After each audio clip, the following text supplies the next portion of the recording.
ಕನ್ನಡ ಸಾಹಿತ್ಯ ಪ್ರಕಾರಗಳಲ್ಲಿ ಕಥೆಯೂ ಒಂದು. ಕಥೆಗಳು ಕೇವಲ ಮನರಂಜನೆಯ ಸಾಧನಗಳಾಗಿರದೆ ಬದುಕಿನ ಮಹಾಕಾವ್ಯಗಳಾಗಿವೆ. ಮಾನವನ ಬದುಕಿನ ರಹಸ್ಯವನ್ನು ಬಿಡಿಸಿ ತೋರಿಸುವ ಕೌಟುಂಬಿಕ, ಸಾಮಾಜಿಕ, ಐತಿಹಾಸಿಕ, ಪೌರಾಣಿಕ ಹಾಗೂ ವೈಚಾರಿಕ ಕಥೆಗಳನ್ನು ನೋಡಬಹುದು. ಇಂತಹ ಕಥಾ ಪ್ರಕಾರಗಳಲ್ಲಿ ನಮ್ಮದೊಂದು ಸಾಮಾಜಿಕ ಕಿರುಕಥೆ.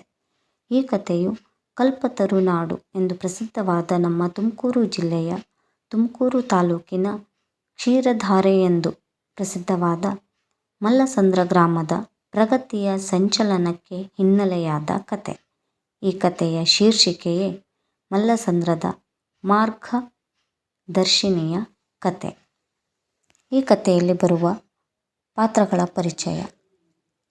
ತಂದೆಯ ಪಾತ್ರ ಮಂಜುನಾಥ್, ಸರ್ಕಾರಿ ಶಾಲೆಯ ಶಿಕ್ಷಕರು, ಬೆಂಗಳೂರು. ತಾಯಿಯ ಪಾತ್ರ ಕುಸುಮ, KMFನ ಉದ್ಯೋಗಸ್ಥೆ. ಕಥೆಯ ಕಥಾನಾಯಕಿ ದರ್ಶಿನಿ, 9 ವರ್ಷದ ಬಾಲಕಿ. ಕಥೆಯ ಉಪನಾಯಕ ನಿಯತಿಗೆ ಇನ್ನೊಂದು ಹೆಸರೇ ನಮ್ಮ ದತ್ತ ವಾಹನ ಶ್ವಾನ. ಕಥಾನಾಯಕಿಯ ಅಜ್ಜಿ ಕಮಲಮ್ಮ, ಶಾಲಾ ಶಿಕ್ಷಕಿ ಸರಳ ಹಾಗೂ ಈ ಕಥೆಯ ಮುಖ್ಯ ಪಾತ್ರಧಾರಿ ಇಂಜಿನಿಯರ್ ಹಾಗೂ ಅಪರಿಚಿತ ವ್ಯಕ್ತಿ. ಕಥೆ ಆರಂಭವಾಗುವುದು ಮೇ ತಿಂಗಳ ಕೊನೆ. ಬೆಂಗಳೂರಿನಿಂದ ತುಮಕೂರಿಗೆ ಹೊರಟಿರುವ ಒಂದು ಕುಟುಂಬದ ಕಥೆ. ಈ ಕಥೆ ತಂದೆ ಮಗಳ ಸಂಭಾಷಣೆಯೊಂದಿಗೆ ಆರಂಭವಾಗುವುದು. ತಂದೆ: ಹೊರಡಿ ಮಕ್ಕಳ, ಬೇಗ ಬೇಗ ಕಾರಿನಲ್ಲಿ ಕುಳಿತುಕೊಳ್ಳಿ, ತಡ ಆಗ್ತಿದೆ. ಮಗಳು: ಆಯ್ತಪ್ಪ. ಕಾರಿನಲ್ಲಿ ಕುಳಿತುಕೊಳ್ಳುತ್ತಾರೆ. ಕಾರು ಹೊರಡುತ್ತದೆ. ಮಗಳು: ಮತ್ತೆ ಯಾವಾಗಪ್ಪ ಬೆಂಗಳೂರಿಗೆ ಬರೋದು? ಅದಕ್ಕೆ ತಂದೆ: ಮತ್ತೆ ಬೆಂಗಳೂರಿಗ? ಇಲ್ಲಮ್ಮ, ನೀನು, ಅಮ್ಮ, ತಂಗಿ ಎಲ್ಲರೂ ಅಜ್ಜಿ ಜೊತೆ ಇರಬೇಕು. ನಿಮ್ಮ ಅಮ್ಮನಿಗೂ ಡೈರಿಯಲ್ಲಿ ಕೆಲಸ ಸಿಕ್ಕಿದೆ. ಪರೀಕ್ಷೆಯಲ್ಲಿ ಪಾಸಾಗಿ ಕೊನೆಗೂ ಡೈರಿಯಲ್ಲಿ ಉದ್ಯೋಗ ಗಿಟ್ಟಿಸಿಕೊಂಡಿದ್ದಾಳೆ. ಮಗಳು: ಅಪ್ಪ ಮತ್ತೆ ನೀನು? ಅದಕ್ಕೆ ದರ್ಶಿನಿಯ ತಾಯಿ ಕುಸುಮ: ನಾವಷ್ಟೇ ಅಜ್ಜಿಯ ಜೊತೆ ಇರಬೇಕು. ನಿಮ್ಮಪ್ಪ ಆವಾಗ ಬರ್ತಿರ್ತಾರೆ. ದರ್ಶಿನಿ: ನಾವಿರೋದು ಹಳ್ಳಿಯಲ್ಲ. ಅದಕ್ಕೆ ತಂದೆ: ಮಗಳೇ, ಅದು ಹಳ್ಳಿನೇ, ಆದರೆ ಮೊದಲಿನ ಹಾಗೆ ಇಲ್ಲಮ್ಮ. ತುಮಕೂರು ಸಾಕಷ್ಟು ಬೆಳೀತಿದೆ. ಇನ್ನೂ ಕೆಲವು ವರ್ಷಗಳಲ್ಲಿ ಬೆಂಗಳೂರು, ತುಮಕೂರು ಅವಳಿ ನಗರಗಳಾಗಬಹುದು. ಇಂದಿನ ಎಲ್ಲ ಹಳ್ಳಿಗಳು ಸಾಕಷ್ಟು ಮುಂದುವರೆದಿವೆ. ಇದಕ್ಕೆ ನಮ್ಮ ಮಲ್ಲಸಂದ್ರನೇ ಉತ್ತಮ ಉದಾಹರಣೆ. ದರ್ಶಿನಿ: ಮಲ್ಲಸಂದ್ರನ ಅಪ್ಪ? ಏನು ವಿಶೇಷ?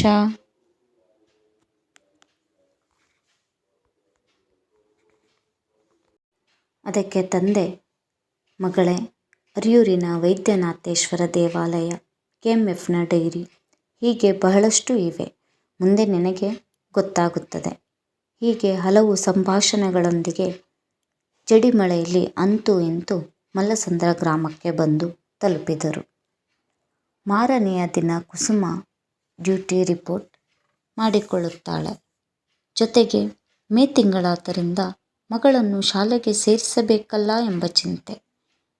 ಈ ಚಿಂತೆಯನ್ನು ತನ್ನ ಸಹೋದ್ಯೋಗಿಗಳೊಂದಿಗೆ ಹಂಚಿಕೊಂಡಾಗ KMFನ ಬಹುಪಾಲು ಉದ್ಯೋಗಸ್ಥರ ಮಕ್ಕಳು ಶಿಕ್ಷಣ ಪಡೆಯುತ್ತಿರುವುದು ಮಲ್ಲಸಂದ್ರದಲ್ಲಿಯೇ ಎಂದು ತಿಳಿಯುತ್ತದೆ. ಗ್ರಾಮೀಣ ಭಾಗದ ಜನರಿಗೆ ಶಿಕ್ಷಣದ ಸೌಲಭ್ಯ ದೊರೆಯಲೆಂದು ಅವರಿಗೆ ಎಟುಕುವ ರೀತಿಯಲ್ಲಿಯೇ ಆಂಗ್ಲ ಮಾಧ್ಯಮ ಶಾಲೆ ತೆರೆದು 30 ವರ್ಷಕ್ಕೂ ಹೆಚ್ಚಾಗಿ ತನ್ನ ಶೈಕ್ಷಣಿಕ ಸೇವೆಯನ್ನು ಸಲ್ಲಿಸುತ್ತಿದೆ. ಈ ಶಾಲೆಯ ಜ್ಞಾನ ಪ್ರಸಾರ ನಿಂತ ನೀರಾಗಿರದೆ ಹರಿಯುವ ನೀರಿನಂತೆ ಕಾಲಕ್ಕನುಗುಣವಾಗಿ ಹೊಸ ಹೊಸ ತಂತ್ರಜ್ಞಾನಗಳನ್ನು ಅಳವಡಿಸಿಕೊಂಡು ಗುಣಮಟ್ಟದ ಬೋಧನೆ, ವಿಶಾಲವಾದ ಆಟದ ಮೈದಾನ ಹೊಂದಿದ್ದು ಹಲವು ಒಳಾಂಗಣ, ಹೊರಾಂಗಣ ಕ್ರೀಡಾ ತರಬೇತಿ ನೀಡುತ್ತಿದೆ. ಜೊತೆಗೆ 9DVR ಲ್ಯಾಬ್, ಕಂಪ್ಯೂಟರ್ ಲ್ಯಾಬ್, ವಾಹನ ಸೌಲಭ್ಯ ಹೀಗೆ ಹಲವು ಸೌಲಭ್ಯಗಳನ್ನು ಹೊಂದಿದ್ದು ಈ ಶಾಲೆಯಲ್ಲಿ ಕಲಿತ ಮಕ್ಕಳು ಉನ್ನತ ಸ್ಥಾನಕ್ಕೇರಿದ್ದಾರೆ. ಇನ್ನು ಕೆಲವರು ಸಾಧನೆಗೈಯುತ್ತಿದ್ದಾರೆ ಎಂದು ಅಲ್ಲಿಯ ಉದ್ಯೋಗಸ್ಥರು ತಿಳಿಸಿದಾಗ ಕುಸುಮಾಳ ಆತಂಕ ದೂರವಾಗಿ ನೆಮ್ಮದಿಯಿಂದ ಸಂಜೆ ಮನೆಗೆ ಮರಳುತ್ತಾರೆ. ಉದ್ಯೋಗದ ಮೊದಲ ದಿನದ ಕುಶಲೋಪರಿಯನ್ನು ಕುಟುಂಬಸ್ಥರು ವಿಚಾರಿಸುವ ಸಂದರ್ಭದಲ್ಲಿ ಕುಸುಮ ಮಗಳ ಶಾಲಾ ಪ್ರವೇಶಾತಿಯ ಬಗ್ಗೆ ತಿಳಿಸುತ್ತಾಳೆ. ಕೆಎಂಎಫ್ನ ಹೆಚ್ಚಿನ ಉದ್ಯೋಗಸ್ಥರ ಮಕ್ಕಳು ಓದುತ್ತಿರುವ ಶಾಲೆ Saint Joseph English medium school. ಈ ಶಾಲೆಯಲ್ಲಿ ತನ್ನ ಮಗಳು ಕಲಿಯಬೇಕು ಎಂಬ ಇಚ್ಛೆ ವ್ಯಕ್ತಪಡಿಸುತ್ತಾಳೆ. ಅದರಂತೆ ಅವರ ಪತಿ ಕೂಡ ವಿಚಾರಿಸಿ ಎಲ್ಲರ ಸಮ್ಮತಿ ಒಮ್ಮತದೊಂದಿಗೆ ದರ್ಶಿನಿಯ ಶಾಲಾ ಪ್ರವೇಶಾತಿ ಪಡೆದುಕೊಳ್ಳುತ್ತಾಳೆ.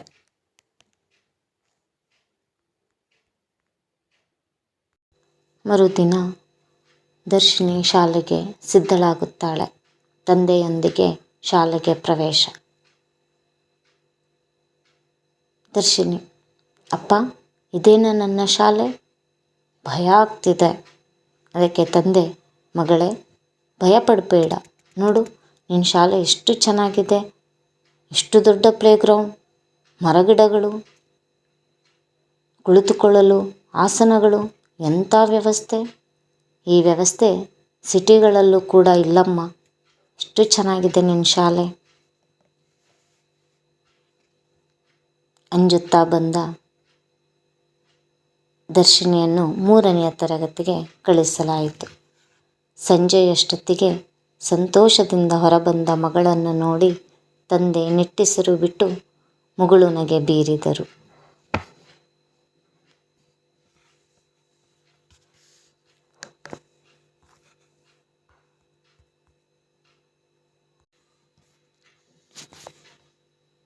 ಹೀಗೆ ದರ್ಶಿನಿ ಸಂತೋಷದಿಂದ ಶಾಲೆಗೆ ಬರತೊಡಗಿದಳು. ಒಂದು ಸಂಜೆ ತಂದೆಗಾಗಿ ಸೇತುವೆ ಬಳಿ ಕಾಯುತ್ತಾ ನಿಂತಿರುವಾಗ ಒಂದು ಅಚಾತುರ್ಯ ಘಟನೆ ಘಟಿಸುತ್ತದೆ. ಒಬ್ಬ ಯುವಕ ನಾಯಿಯ ಕಾಲಿನ ಮೇಲೆ ಬೈಕ್ ಹತ್ತಿಸುತ್ತಾನೆ. ನಾಯಿ ಕಿರುಚಾಡುತ್ತದೆ. ಅದನ್ನು ನೋಡುವಷ್ಟರಲ್ಲಿ ದರ್ಶಿನಿಯ ತಂದೆ ಆಗಮಿಸಿ ಮಗಳನ್ನು ಕರೆದುಕೊಂಡು ಹೊರಡುತ್ತಾರೆ. ಮಾರನೆಯ ದಿನ ಶಾಲೆಗೆ ಆಗಮಿಸಿದ ದರ್ಶಿನಿಗೆ ನಾಯಿ ಮರಿಗೆ ಏನಾಯಿತೋ ಎಂಬ ಚಿಂತೆ. ಆ ಚಿಂತೆಯಲ್ಲಿಯೇ ಆ ದಿನದ ಪಾಠ ಪ್ರವಚನ ಮುಗಿಸುತ್ತಾಳೆ. ಮತ್ತೆ ಸಂಜೆ ತಂದೆಗಾಗಿ ಕಾಯುತ್ತಿರುವಾಗ ಅದೇ ನಾಯಿ ಕುಂಟುತ್ತಾ ಹೋಗುತ್ತಿರುತ್ತದೆ. ಅಯ್ಯೋ ಪಾಪ, ಎಷ್ಟು ನೋವಾಗುತ್ತಿರಬೇಕು. ಅದಕ್ಕೆ ಯಾರು ಔಷಧಿ ಹಚ್ಚುತ್ತಾರೆ, ಏನು ಮಾಡುವುದು ಎಂದು ಯೋಚಿಸುತ್ತಾ ನಿಂತಿದ್ದಾಳೆ. ಅಷ್ಟರಲ್ಲಿ ತಂದೆ ಆಗಮಿಸಿ ಬಾ ಮಗಳೇ ಎಂದು ಕರೆದಾಗ ದರ್ಶಿನಿ: ಅಪ್ಪ, ಆ ನಾಯಿ ನೋಡು, ಎಷ್ಟು ನರಳುತ್ತಿದೆ ಅಲ್ವಾ? ತಂದೆ: ಹೌದಮ್ಮ, ಏನು ಮಾಡೋಕ್ಕಾಗುತ್ತೆ? ಅದಕ್ಕೆ ದರ್ಶಿನಿ: ಹಾಗೆ ಹೇಳಬೇಡಪ್ಪ, ಏನಾದರೂ ಮಾಡಬೇಕು, ಅದ್ರ ಗಾಯಕ್ಕೆ ಔಷಧಿ ಹಾಕಬೇಕು. ತಂದೆ: ಅಯ್ಯೋ ಮಗಳೇ, ಇಷ್ಟೆಲ್ಲ ಯೋಚನೆ ಮಾಡಬೇಡ, ನಡಿ ಮನೆಗೆ. ಅದಕ್ಕೆ ದರ್ಶಿನಿ: ಪ್ಲೀಸ್ ಅಪ್ಪ, ಏನಾದರೂ ಮಾಡಪ್ಪ, ಪ್ಲೀಸ್ ಎಂದು ದಯನೀಯವಾಗಿ ಬೇಡಿಕೊಳ್ತಾಳೆ. ಮರುಗಿದ ತಂದೆ ನಾಯಿಯನ್ನು ಪಶು ಆಸ್ಪತ್ರೆಗೆ ಕರೆದುಕೊಂಡು ಹೋಗಿ ಚಿಕಿತ್ಸೆ ಕೊಡಿಸುತ್ತಾರೆ. ಮನೆಗೆ ಕರೆದೊಯ್ಯಲು ಒಪ್ಪದ ತಂದೆ ಅದೇ ದಾರಿಯಲ್ಲಿ ಬಿಡುತ್ತಾರೆ.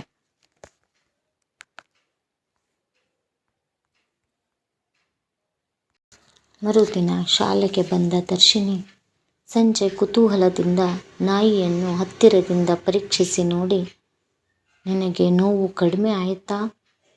ಬೇಗ ವಾಸಿಯಾಗುತ್ತೆ ಆಯಿತಾ?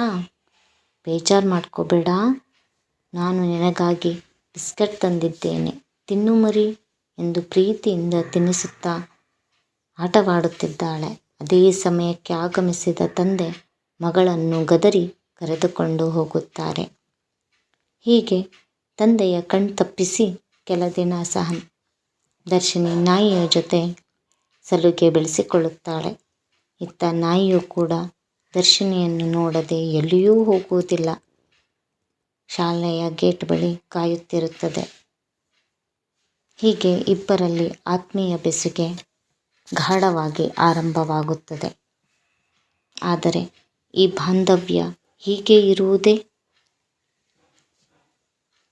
ತಂದೆ ಬೆಂಗಳೂರಿಗೆ ಹೋಗಬೇಕು.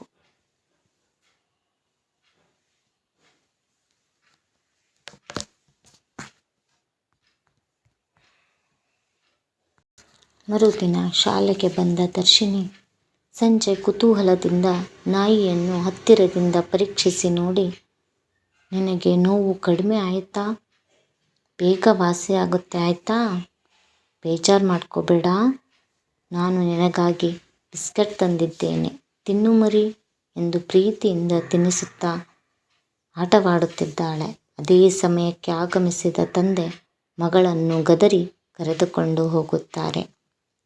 ಹೀಗೆ ತಂದೆಯ ಕಣ್ತಪ್ಪಿಸಿ ಕೆಲ ದಿನ ದರ್ಶಿನಿ ನಾಯಿಯ ಜೊತೆ ಸಲುಗೆ ಬೆಳೆಸಿಕೊಳ್ಳುತ್ತಾಳೆ. ಇತ್ತ ನಾಯಿಯು ಕೂಡ ದರ್ಶಿನಿಯನ್ನು ನೋಡದೆ ಎಲ್ಲಿಯೂ ಹೋಗುವುದಿಲ್ಲ.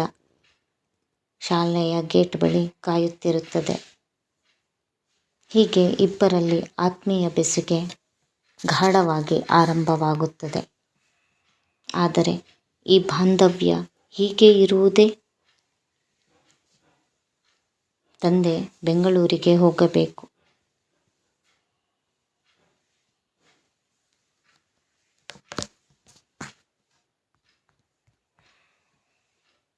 ಹಾಕಿದ ರಜಾ ಕೂಡ ಮುಗಿಯಿತು. ಹೋಗುವಷ್ಟರಲ್ಲಿ ತಂದೆ ಶಾಲಾ ವಾಹನದ ಫೀಸ್ ಕಟ್ಟುತ್ತಾರೆ. ವಾಹನ ಮನೆಯ ಹತ್ತಿರ ಬರುತ್ತಿದೆ. ಅಲ್ಲಿಯೇ ಹತ್ತುವುದು, ಶಾಲೆಯ ಆವರಣದಲ್ಲಿ ಇಳಿಯುವುದು. ಹೀಗೆ ನಡೆಯುವಾಗ ತನ್ನ ಮುದ್ದು ನಾಯಿಮರಿಯನ್ನು ನೋಡಲು ಅಸಾಧ್ಯವಾಗುತ್ತದೆ. 3-4 ದಿನ ಒಬ್ಬರ ಮುಖವನ್ನು ಒಬ್ಬರು ನೋಡದೆ ಚಡಪಡಿಸುತ್ತಾರೆ. ಶಾಲೆಯ ಸುತ್ತಮುತ್ತ ತನ್ನ ಬಾಲವನ್ನು ಆಡಿಸುತ್ತಾ ತಿರುಗಾಡುತ್ತಿದೆ.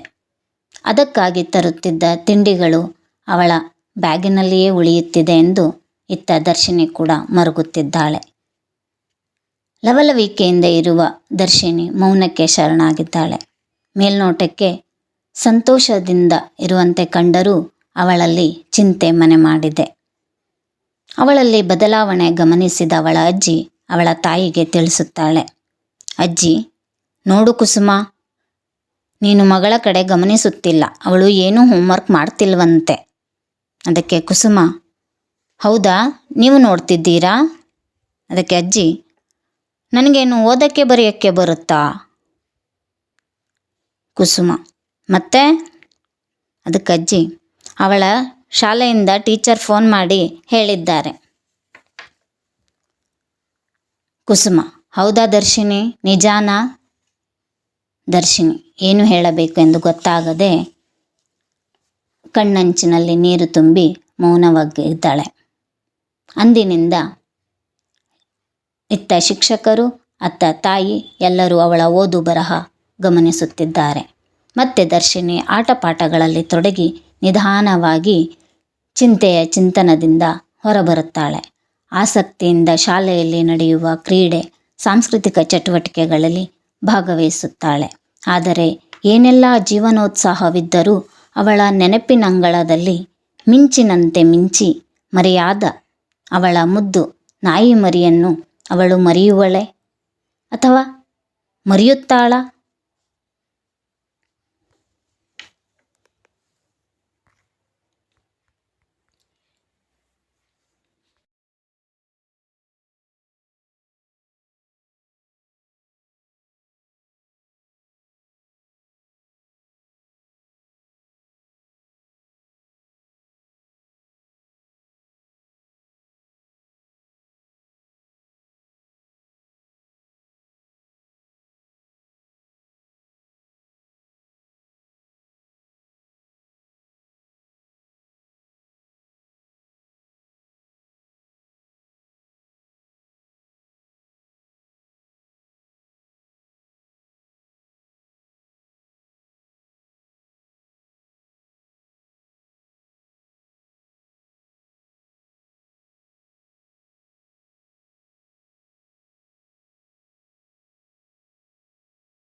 ಮರುದಿನ ದರ್ಶಿನಿ ಶಾಲೆಗೆ ಸಿದ್ಧಳಾಗುತ್ತಾಳೆ.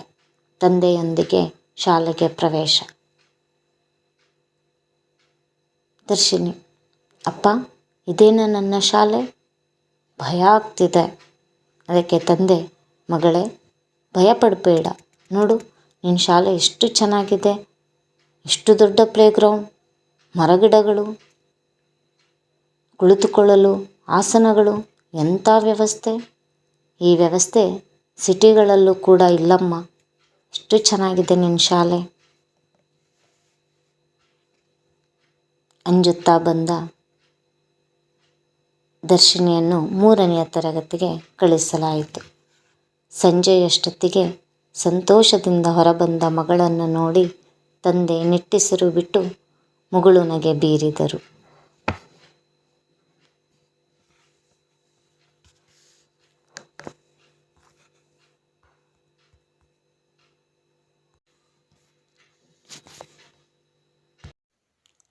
ಸುಮಾರು 2 ದಶಕಗಳ ಹಿಂದೆ ಭಾರತದ ಪ್ರಧಾನಿಯಾಗಿದ್ದ ದಿವಂಗತ ಅಟಲ್ ಬಿಹಾರಿ ವಾಜಪೇಯಿ ಅವರು ದೇಶದ 4 ಮೂಲೆಗಳನ್ನು ಹೆದ್ದಾರಿಗಳ ಮೂಲಕ ಸಂಪರ್ಕಿಸುವ ಕನಸು ಕಂಡವರು.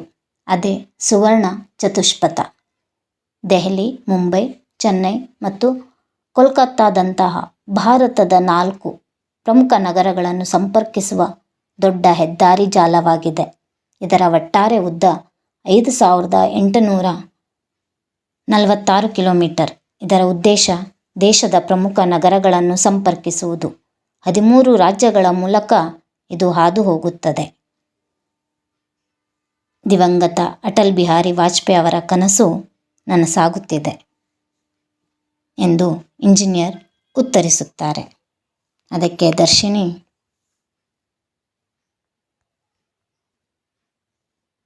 ಹೀಗೆ ದರ್ಶಿನಿ ಸಂತೋಷದಿಂದ ಶಾಲೆಗೆ ಬರತೊಡಗಿದಳು. ಒಂದು ಸಂಜೆ ತಂದೆಗಾಗಿ ಸೇತುವೆ ಬಳಿ ಕಾಯುತ್ತಾ ನಿಂತಿರುವಾಗ ಒಂದು ಅಚಾತುರ್ಯ ಘಟನೆ ಘಟಿಸುತ್ತದೆ.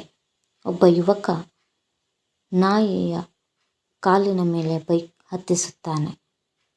ನಾಯಿ ಕಿರುಚಾಡುತ್ತದೆ.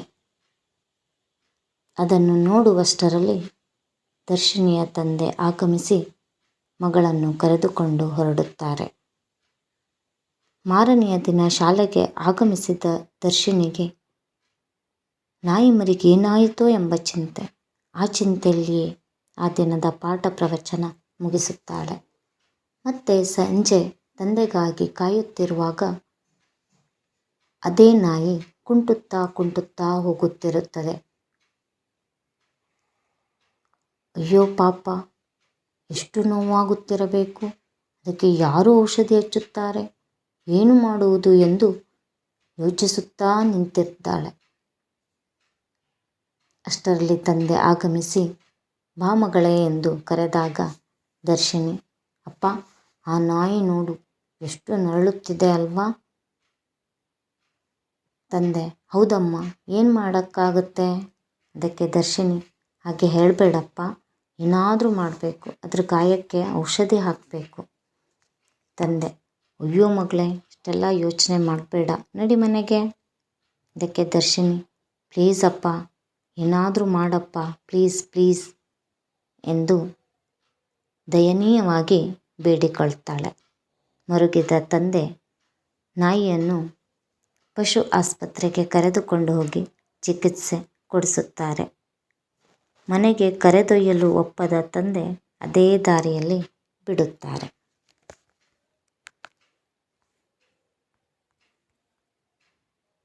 ಅರಿಯೂರಿನ ವೈದ್ಯನಾಥೇಶ್ವರ ಜಾತ್ರೆ. ಆ ಜಾತ್ರೆಗೆ ಕುಟುಂಬ ಸಮೇತರಾಗಿ ಹೊರಟು ಪೂಜೆ ಜಾತ್ರೆ ಮುಗಿಸಿ ಹೊರಡುವ ಸಮಯ. ಎಲ್ಲರೂ ಕಾರು ಹತ್ತಿದ್ದಾರೆ.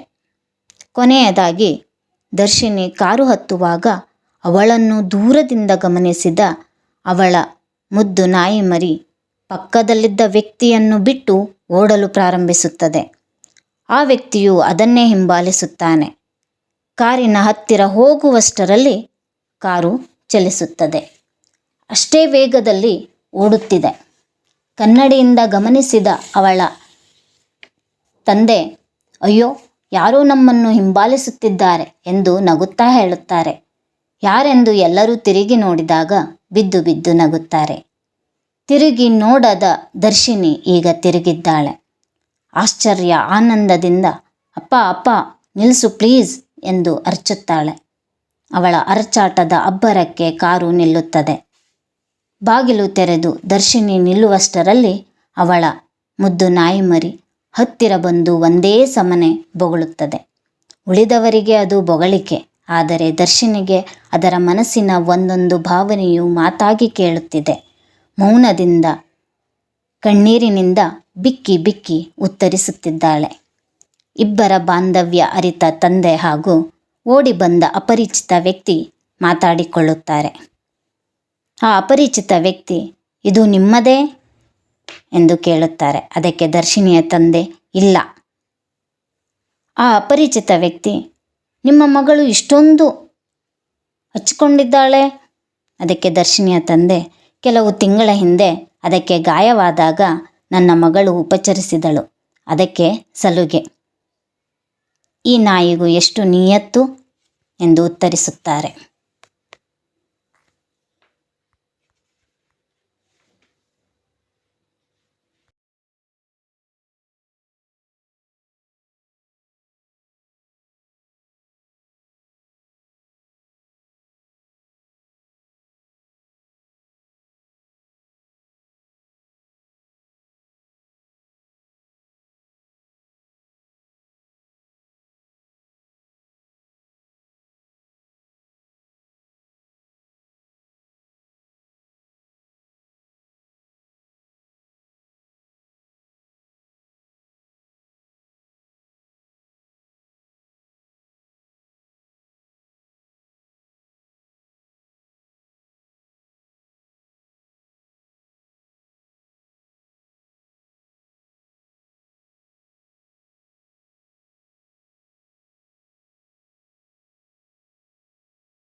ಮಾರನೆಯ ದಿನ ಶಾಲೆಗೆ ಬಂದ ದರ್ಶಿನಿಗೆ ಆ ಮೇಲ್ಸೇತುವೆ ಅವಳ ಪಾಲಿಗೆ ವೈರಿಯಂತೆ ಕಾಣುತ್ತಿದೆ. ಇಡೀ ಶಾಪವನ್ನು ಹಾಕುತ್ತಾಳೆ. ಆ ಮುಗ್ಧಳ ಶಾಪದ ಪರಿ ಆಲಿಸಿದ ಸೇತುವೆಗೆ ಜೀವವಿದ್ದಿದ್ದರೆ ಅಲ್ಲಿಂದ ಕಂಬಿ ಕೀಳುತ್ತಿತ್ತೋ ಏನೋ. ಅವಳ ಶಾಪದ ಪರಿ ಇಂತಿದೆ.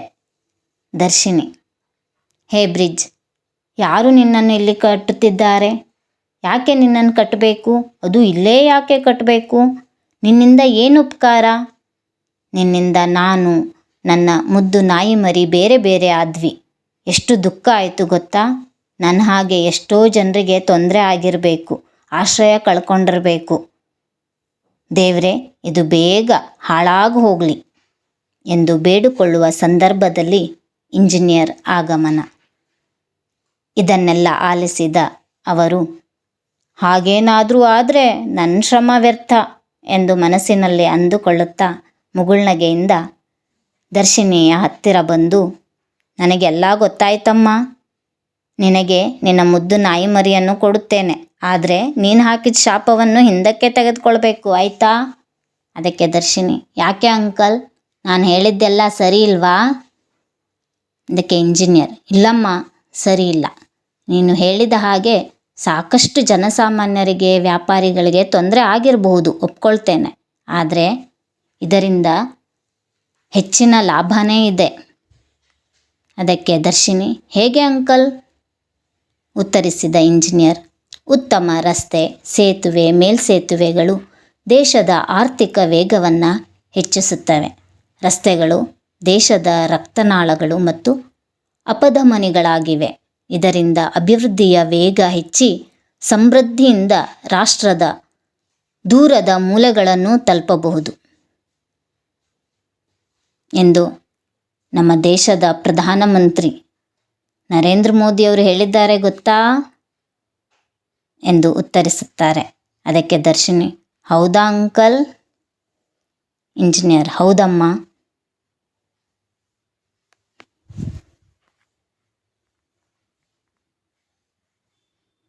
ಪರಿಚಿತ ವ್ಯಕ್ತಿ, ಹೌದಾ, ನೀವು ಸಾಕಿದ್ದಲ್ವಾ?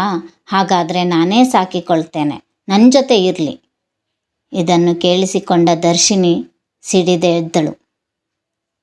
ದರ್ಶಿನಿ, ಇಲ್ಲ ಅಂಕಲ್, ಇಲ್ಲ, ಇದು ನನ್ನ ಮರಿ, ನಾನು ಯಾರಿಗೂ ಕೊಡುವುದಿಲ್ಲ. ಇದು ಹೇಗೆ ನಿಮ್ಗೆ ಸಿಕ್ತು?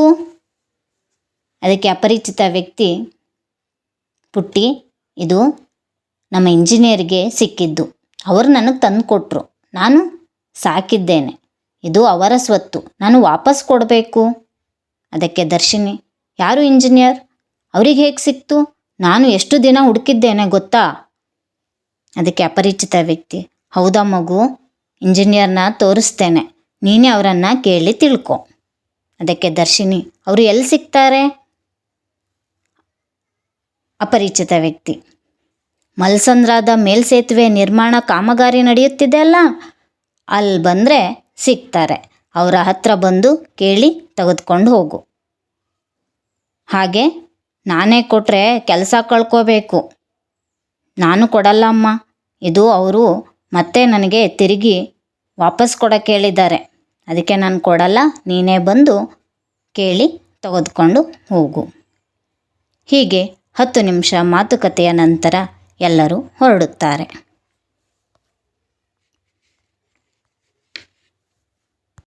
ಮುಂದೆ ನಮ್ಮ ದೇಶ ಅಮೆರಿಕಕ್ಕಿಂತ ಉತ್ತಮ ರಸ್ತೆ ಮೂಲಸೌಕರ್ಯಗಳನ್ನು ಹೊಂದುತ್ತೆ ಅಂತ ದೂರದೃಷ್ಟಿಯನ್ನು ಹೊಂದಿದ ನಮ್ಮ ರಸ್ತೆ ಸಾರಿಗೆ ಮತ್ತು ಹೆದ್ದಾರಿಗಳ ಅಭಿವೃದ್ಧಿಯ ಮಂತ್ರಿಯಾದ ಮಾನ್ಯ ನಿತಿನ್ ಗಡ್ಕರಿಯವರು ಕೂಡ ಹೇಳಿದ್ದಾರೆ ಗೊತ್ತಾ ಎಂದು ಉತ್ತರಿಸುತ್ತಾರೆ. ಅದಕ್ಕೆ ದರ್ಶಿನಿ, ಅಂಕಲ್, ರಸ್ತೆ ಸೇತುವೆಗಳಿಂದ ದೇಶದ ಅಭಿವೃದ್ಧಿ ಸಾಧ್ಯ ಅಂತ ಮೊದಲು ಯಾರಿಗೆ ಗೊತ್ತಾಯಿತು? ಯಾರು ಇದನ್ನು ಮೊದಲು ಮಾಡಿದರು ಎಂದು ತನಗೆ ತಿಳಿದ ಮಟ್ಟಿಗೆ ದರ್ಶಿನಿ ಮುಗ್ಧ ಪ್ರಶ್ನೆಗಳನ್ನು ಕೇಳತೊಡಗಿದಳು. ಇಂಜಿನಿಯರ್ ಅವಳ ಮುಗ್ಧ ಪ್ರಶ್ನೆಗಳಿಗೆ ತಡವರಿಸುತ್ತಾ ಹೀಗೆ ಉತ್ತರಿಸುತ್ತಾರೆ.